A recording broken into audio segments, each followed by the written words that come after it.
Hi there, and welcome to orientation. My name's Natalie, and I'll be your guide through this scenario. We will also be meeting a patient today, George, who is going to help us get you up to speed. Let's get started.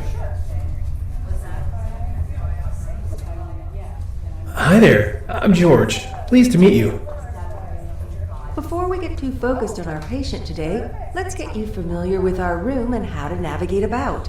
Start by taking a look around. You have a 360-degree view, and there's a lot to take in. If you're joining us in a headset, don't forget to move your feet when you turn to keep yourself balanced. If you're joining us on screen, you can look around by using your mouse. You won't be able to interact with much yet. We'll come to that soon. Now, let's try moving around the room as well. Try taking a step closer to George and back again. If you're joining us on screen, you can do this using your arrow keys. Next, let's get you up to speed with how to interact with your environment. You may have noticed a small white dot in the center of your view. That's your cursor.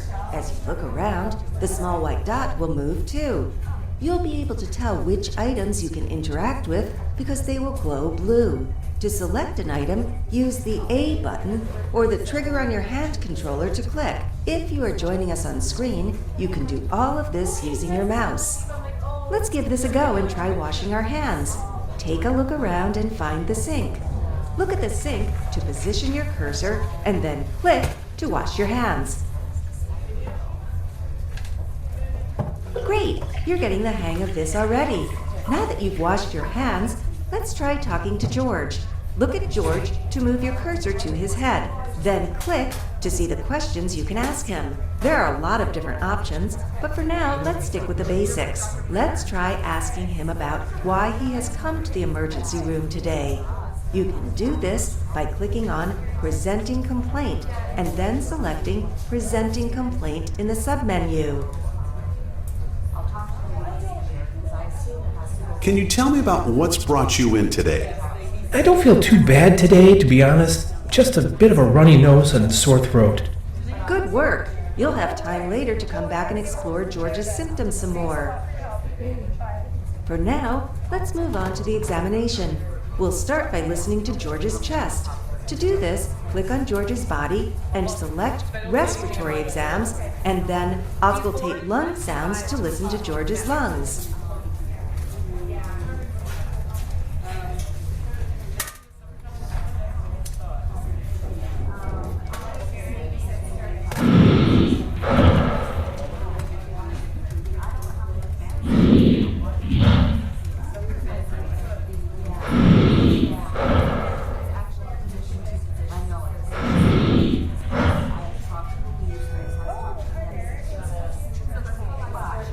Good work!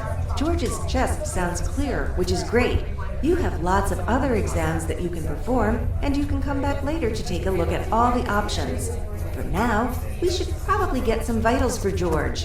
You can do this by clicking on the monitor above my head.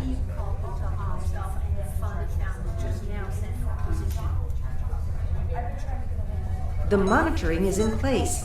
You can see the values on the monitor above my head. These values are real time and will change over the course of your consultation. If your patient is getting sicker, you will see their vitals get worse. If you manage them correctly, you'll see their numbers improve. George is looking pretty stable at the moment, which is great. You'll have some time later to look at his vitals. For now, let's move on to investigating our patient. There are a whole range of investigations you can do, including labs, EKGs, and radiology. And I'll go through where you can find all of these. How about we start with checking George's glucose? I can do this for you. Just click on Me, select Blood Tests and IV Access, and then choose the blood glucose option. Oh, hi there. I saw you at the hospital calling. Just wanted to please document the right to call Dr. Redford. Merch. It's Dr. Redford. Yep. No, it's Jackie. Capillary blood glucose is 99 milligrams per deciliter, in normal range. You may have noticed that there were lots of other bedside investigations that you can do. These are divided up into blood, cardiac, respiratory, and urinary tests. I'll walk you through a couple of the options. For our next step, let's get an EKG. You can ask for this by clicking on me and selecting cardiac tests. Give it a try. The EKG is done. I've left it on the desk. You can review the results by clicking on the EKG. To close the EKG, just look away. Let's try this now. That EKG looks fine to me. For our last investigation, let's get some routine labs. You'll notice some blood bottles on the cart next to George's bed. Click on these and select Draw Labs.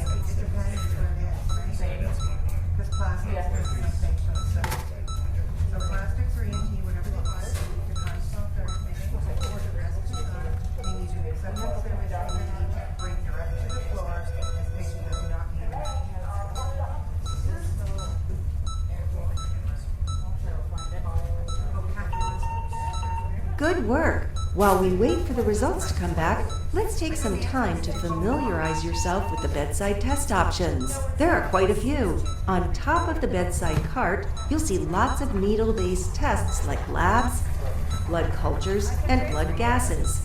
On the shelf below, you'll find the same bedside tests I mentioned earlier, like EKGs and blood glucose. You can select them from my menu or the bedside menu. It doesn't matter. When you ask for a test, I'll let you know when the result is back and where to find it. There are some tests, like EKG and blood gases, which you can do more than once. You'll have time later to come back and explore the bedside tests in more detail. For now, let's move on to look at those lab results. You can find these on the computer on the desk. Just click on the computer to open the menu and select lab results. Great! There's not much to see on George's lab results. While we are on the computer, let's take a look at what other things you can do on there. You can view results, like urine or labs, and request and view radiology from here too. You'll also be able to access George's online medical record, which gives you a summary of his health conditions and medications. Finally, the computer will give you access to clinical guidelines. These are there to help you if you need a reminder on how to manage a particular condition. For now, though, let's move on and find out how you can get extra help and advice if you need it. I think we should review the lab results first. You can come back and explore the rest of the computer menu later. If you need help at any time, you can call your attending or other specialties for advice. Let's try this now. Give your attending a call by clicking on the phone on the wall. It's in between the desk and the sink.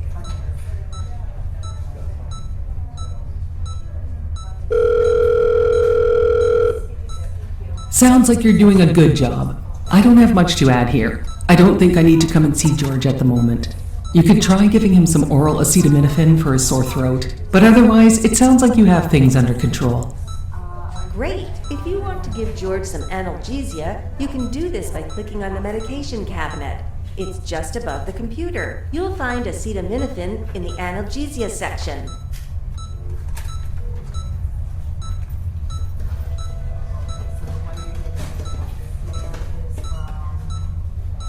Okay, that's given. Good work. You're almost done. There's just a couple more menus to look at. Then I'll let you explore.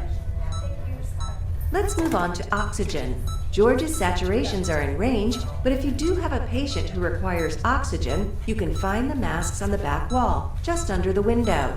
Try giving George some oxygen now. You can select any option. Remember to look for a change in saturations on the monitor.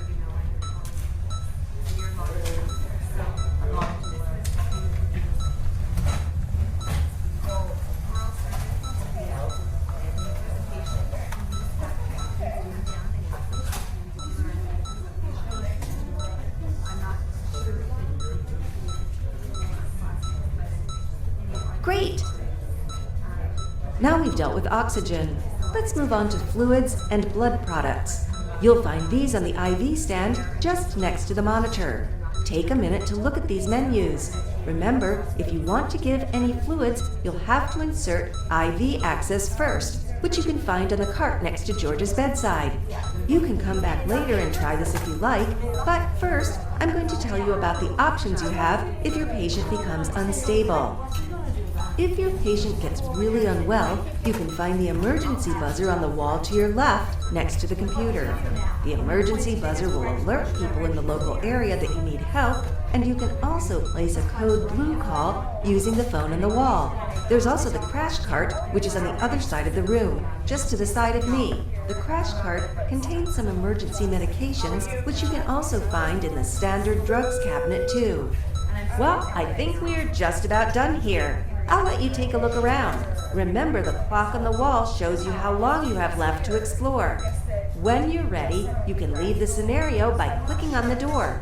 When you leave, you'll be taken through a period of guided reflection and then receive your feedback. Good luck! The CR number, it's 027-8066.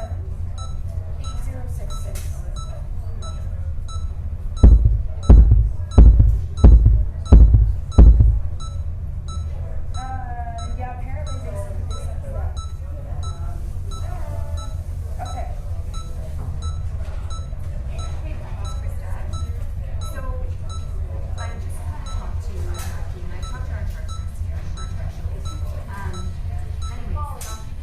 Pupils equal and reactive to light. No scleral icterus. I've already completed a full skin exam and there was nothing abnormal to find.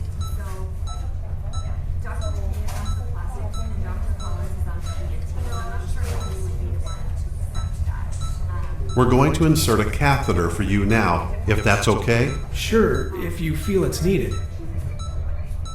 The catheter is in place.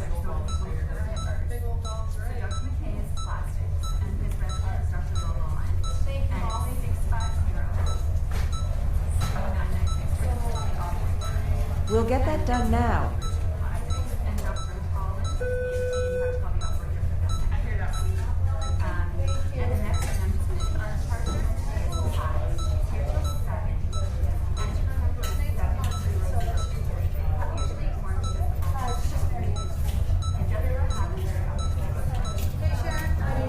You're all set.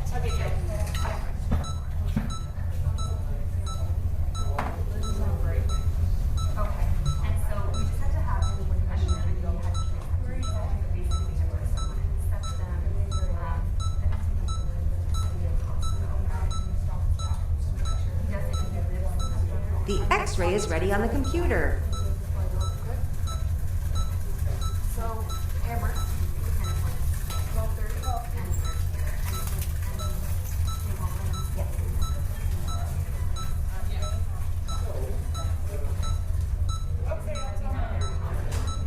Those fluids are up and running. I'll let you know when the bag's finished.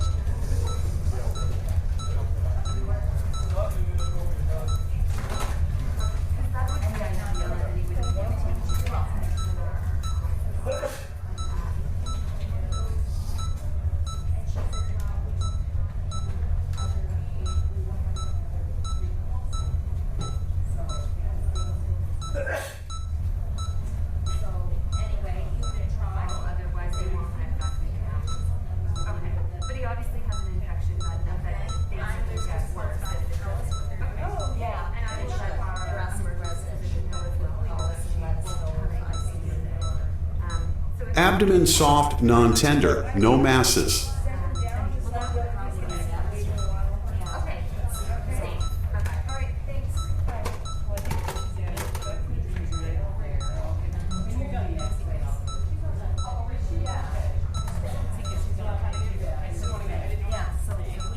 Moist mucous membranes. Hydration appears good.